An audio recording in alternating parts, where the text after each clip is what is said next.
And hello everybody, this is Blade of Chaos here again, back at it with a, well, kind of like a different video than you would normally see, but, you know, different is the new better.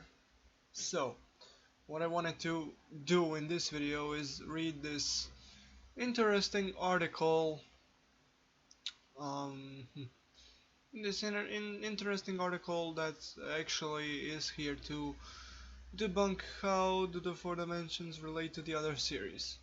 Or 5DS, which is like, um, you know, a potential discussion or a theory, some people may call it that way, which contains, as it says here, potential spoilers. So if you don't want to hear any sort of spoilers, I would suggest you move the fuck out. But without further ado, let's get right into it.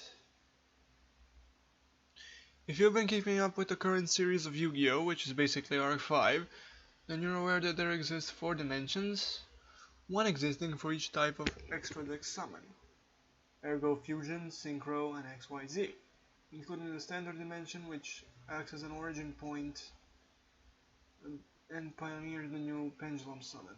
The show has established that the XYZ dimension is where Heartland from Zexal is located, and it is assumed that the entirety of Zexal has taken place in this dimension, explaining the lack of any fusion or synchro summon in the show. The main location of the fusion dimension is in the academy where villains of the show are located who plan on joining all 4 dimensions into one, which are basically Leo Akaba's main plans. For those of you who don't know, Leo Akaba is the main villain, you know, the bald guy. He's basically a I think I'm not paying, to be completely honest with you, I'm not paying that much attention to Arc 5, even though that's a great show. But as far as I remember, Reggie Akaba is basically the son of Leo Akaba, which is basically the main villain that I was just talking about. So, well, it says it is heavily implied that the Academy is a futuristic version of the original Little Academy. From GX as the colors of uniforms match the original ranking systems red, yellow, and blue. As of writing episode 53, our heroes are traveling to the Synchro dimension, which bears a striking resemblance to the new Domino City from DS, and characters Jack Atlas and Crow Hogan from 5Ds are confirmed to appear. So what happened to cause the different dimensions when Bonds Beyond Time shows the main heroes from the first 3 series together in the same timeline? Well, that's how it all happens with time travel, or not just using Jaden. But the interference of Z1, Paradox, Anigami and Aporia, I will try to explain my take on the events that lead to the 4 dimensions and the current events of Arc 5. From what I've seen so far, I can guess that the time travel interference of these characters has fragmented the timeline into branching parts of different outcomes, most of which we have seen confirmed on the show. Let's start with the fusion dimension. The point in which the fusion dimension could be formed. This one, Paradox succeeds in killing Pegasus. However, when we thought that the act would destroy dual monsters, it doesn't, but it prevents him from evolving.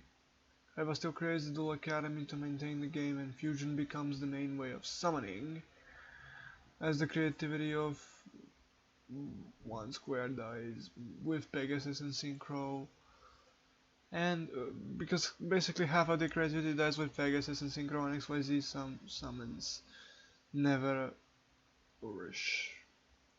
There are also severe knock-on effects that prevent Jaden from even going to Dual Academy, and in turn lead to the formation of the elite and extreme attitude that the Academy carries in Arc 5. The first being the disappearance of Yugi. After Paradox kills Pegasus, Yugi is teleported back 30 minutes prior to the event thanks to the help of the Crimson Dragon. Yugi then disappears from that timeline. You may not read anything else into it, but that's a massive impact the years will follow. Without Yugi, none of the events of the original series conclude, and Yugi would not be present to entrust Jaden with Wing Kuriboh in GX. Without that card, Jaden would lose to Crawler in the entrance exam and would never be accepted into Duel Academy. As the result of the competitive and serious nature of Duel Academy and Endure and the darkness related to fusion is never well, resulting the formation of the Academy soldiers and Leo Akaba's rise to power in the fusion dimension. Next is the XYZ dimension as it relates to the events of 5Ds. This timeline split happens after Yugi, Jaden, and Yusei defeat Paradox in Bonds Beyond Time. I've already seen theories on how this happened, but the events of Arc 5 so far have solidified this even more. The theory starts that if Yusei lost to Z1 in the final battle, then the new Domino would be destroyed and Synchro summons erased from history. As a result, the game creates XYZ summons to balance the gap left by the removal of Synchro and becomes the new dominant summon method. As fusion has gone out of fashion and the only use of a few people at this point in Zexal, in particular Roku. As it explains why statuses of monsters only going up to GX are showing up to Duel Sanctuary. And basically it says that when the Heartland was built, then he didn't know it's a Heartland city, and just in a spot where the new Domino existed, Heartland is built. Next up is the standard dimension, which is a result of the events coming up at the end of 5Ds and the evolution of dual monsters maintained as Enter the Rut under control, thanks to their Fortune device and XYZ monsters wanted to bring the balance to the existing summons. Spirit of Living Synchros becoming dominant worry those who met the fate of Z1's timeline.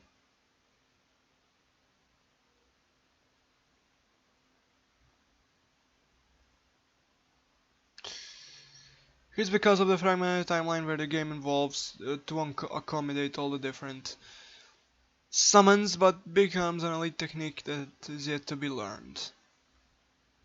Focuses decks that run main deck boss monsters among masses until Yuya discovers the pendulum. Due to Fusion Synchro and XYZ coexisting, their overall power weakens and show there is no match for duelists from the other dimensions. Pendulum is born as it means to unlock the power of standard, and the methods have weakened over time. All died for Rebellion Dragon in the beginning of how Pendulum meant as it means to bring the methods together. And now here comes the Synchro.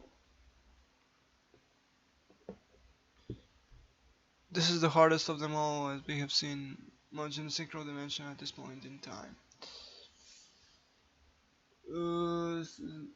Lastly is the Synchro dimension, and to be honest, this is the hardest of them all, as we haven't seen much of the Synchro dimension at this point, and it's hard to explain why Jack and Crow aren't present there. But other 5D's characters like Akiza, Leo, and Luna have been announced. This may change as the episode progresses, so I'll leave this one open to discussion. It could be one of two things. One is Z1's timeline as said before the Mechlord Apocalypse. Two is a different timeline brought about through Yusei defeating Z1, but not making it out of the Arc Cradle before it vanishes from the new Domino, sacrificing himself to counter the old Enter D, which Z1 could not, as he was too late to stop Yusei. This one has a lot more holes than the other dimensional theories, and can be explained more clearly once we see more of the Synchro dimension and what characters Jack and Crow are like in this series. If you made it this far, then thank you for reading. I'm interested back to the other suggest and form we'll see Season 2 and beyond. I know a lot of people are enjoying Arc 5. And I would love a good, healthy discussion with people about it. Again, thank you for your time and good thoughts to all. So this has been this fantastic article on about how all the four dimensions relate to the series and 5Ds, and basically debunks the whole dimension theory piece by piece, which is basically four dimensions, fusion, synchro, standards, XYZ. So I'll link this article down in the description so you guys can read it. This has been Blade of Chaos, just reading something to you guys that I found interesting.